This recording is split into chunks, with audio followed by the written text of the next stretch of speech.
Sokina na ny vato.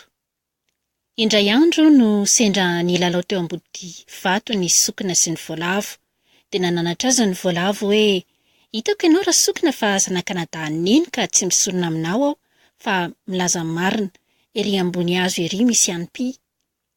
Fa namaly kosa ny sokina ka nanao hoe efa fantatra ilay ihany izany ilay roa kanefa anjara mivorona iny ka matahotra ny eny aho. Dia nanome voany azy indray ny voalavo ka nanao hoe aza matahotra foana fa raha tamy mivorona dia mitsambikina faingana. Nefa mbola resy tahotra ihany ny sokina ka tsy sahy.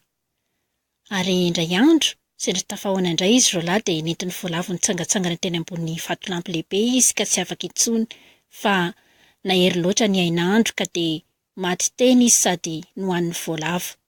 Dia nojony tomany ny voalavo ka nanao teny farabiana hoe sokina na ny bato ka tapy dalakale.